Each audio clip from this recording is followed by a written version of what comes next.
It's appropriate, because we're talking about Plato, whom I'm defending against Al Gore, who accuses Plato's theory of the soul of causing a spiritual crisis, which is causing the human species to destroy the ecosystem of the earth. The solution to this crisis that Al Gore gives is perceiving God in every nook and cranny of existence in the universe, like a holographic film plate, a metaphor I discussed in a previous video clip, bright shining as the sun with the mind's eye. I can sympathize with that ecstatic vision right now. Plato's theory of the soul is that the soul is separate from the body. It transmigrates through various bodies. It had fallen from a spiritual world of eternal forms, had to suffer through reincarnation, and the best way to get out is to see the spiritual sun, the original form from which everything radiates, with the eye of the soul, which is exactly the same metaphor that Al Gore uses as his antidote to Plato's theory of the soul. In previous videos I talked about the parallels between Plato's theory of the soul and quantum physics, which was noted by the quantum physicists themselves, including Heisenberg and Schrödinger, both of whom, ironically, Al Gore cited in his case against Plato, whereas both of them gave ecstatic praise for Plato in written testimony. I discuss all of this in a thesis I did for Georgetown University's Liberal Studies program entitled In Defense of Plato, a response to Al Gore's book Earth and the Balance, Ecology and the Human Spirit, which he first published in 1992 and subsequently republished, I believe it was 2006, in the wake of his film Inconvenient Truth. Thus far in the video clip series, I've already discussed the parallels between the Republic and the Bacchae, or at any rate I've introduced the audience to the concept of why this is important. I laid out the structure of Euripides' play The Bacchae, and I have begun to lay out the structure of Plato's Republic, his central most important dialogue. I left off with Polemarchus, the character in Plato's dialogue. It's set up like a play, a conversation between Socrates and various other individuals in a setting, in this case the Piraeus, the port town outside of Athens. And thus far I have explained that in the very beginning of the play, Polemarchus sends a slave boy out to arrest Socrates, which parallels what happened to Dionysus when he returned to the town of Thebes, and King Pentheus sent his subjects out to arrest Dionysus. The boys, including two of Plato's brothers, Glaucon and Adimantas, who become the major conversation partners for Socrates throughout the play, request that Socrates come back with them to Polemarchus' house in the Piraeus, in that town, to discuss philosophy. They have heard of Socrates' reputation for being an entertaining philosopher, and they wanted to have the pleasure of his association, although they were kind of being rowdy, and they were telling him, if you cannot overpower the men you see here, then you'll have no choice but to come with us. Even though he was inviting Socrates to wine and dine him, it was still using physical force, which parallels what happened to Dionysus in Euripides' play The Bacchae. Socrates agrees, goes back to Polemarchus' house, and they begin to discuss what is justice. A very important philosophical question, a very important political question. The Republic is also considered the cornerstone of political science by some political theorists, for example Alan Bloom, Leo Strauss, two controversial figures in today's political world, which I also discuss in the thesis, but I won't get into that right now. So Socrates comes up with a very ingenious idea. Let's just assume, for the sake of argument, that the city is like an enlarged individual human being. If we can find justice in the city, that will then enable us to find it easier in the individual. Agreed.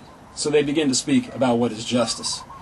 And the two major arguments are that justice is a principle sanctioned by the gods described by religion. The other argument is that justice is the will of the stronger, made by a man named Thrasymachus, a sophist, a professional teacher of rhetoric, who was plying his trade there among the young men looking for students, canvassing for students, or at least so certain Plato scholars explain.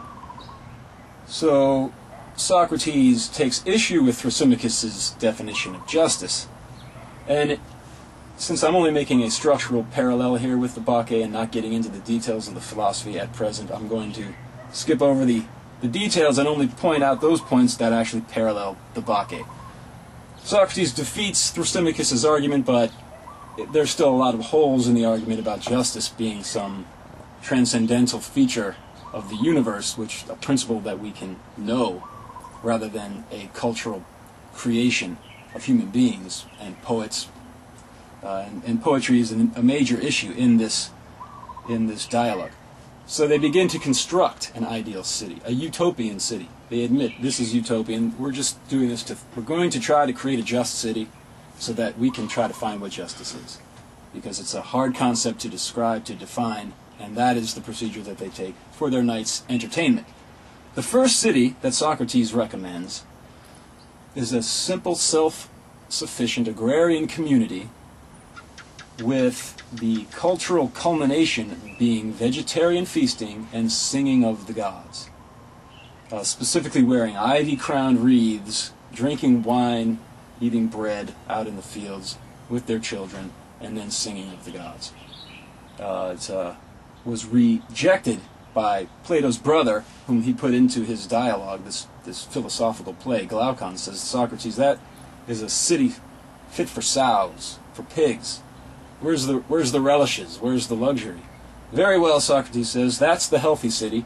I thought you were looking for that, but if you want a feverish city, well, I can accommodate you there. And then he begins to construct a second utopian city that will be more palatable for the sophisticated tastes of these aristocratic young men. And here begins the more comical parallels with Euripides' tragic play. By the way, the congregational singing of the gods is the essence of Dionysian religion, singing of Dionysus and wearing the ivy-crowned wreaths and drinking wine is a direct reference to the Dionysian revelries, where that is exactly what they would do. So the first town culminates, though he doesn't say it directly, in worshiping Dionysus. That's rejected. That's a traditional religious city. It's too simple. We want something more sophisticated. So the second city, the first thing Socrates does in the education of the youth that he thinks will be necessary, he evicts all tragic and comic plays, which is ironic since the first ideal healthy city culminated with basically the same spirit of singing for the gods. Okay, they agree with that because he's promising them to be something that they secretly want to be, which is the ruler of their own city. They have political ambitions, and he's allowing them to exercise that, at least in their imagination. So they're more willing to go along with whatever he says. They evict the tragic and comic plays because, ironically, Socrates says, they say that God lies and God wears disguises, and that's a blasphemous thing to say. They must be ejected from the city. Okay, they're gone. Of course, the whole Republic is paralleling Euripides' tragic play, wherein the god comes disguised as a human being and lies to King Pentheus and lures him out to his destruction. So this is what I'm saying secretly is the subtext of the Republic. Overtly, get rid of comic and tragic plays. Covertly, you're drawing them step by step through the tragic play for Dionysus, Euripides' Bacchae. After evicting the comic and tragic plays as a part of the education for the young, he begins to focus on the caste of warriors, the guardians, whom he repeatedly refers to as dogs, which is precisely what the mad women of Thebes, who had become Dionysus' temporary bacchantes, were referred to. Hounds who run with me, bacchantes, my hunting dogs. So there's another parallel. Socrates refers to his warriors and his ideal city as dogs. The really crazy thing is, in Book 5 of the Republic, he says, oh yes, the men and the women, of course, will exercise naked together in the gymnasium, as the men do currently. Well, that's absurd, Socrates. No one will accept that. He goes, what? Is a hunting dog, the man, any different than the woman? Is she any less capable of hunting than he is, except for when she needs to rear the puppies? Well, then neither will our human dogs, the guardian caste, be segregated from each other. They'll exercise together naked in the gymnasium, and they will go fighting together. At this point, I've got to wrap it up until the next video session. Hare Krishna.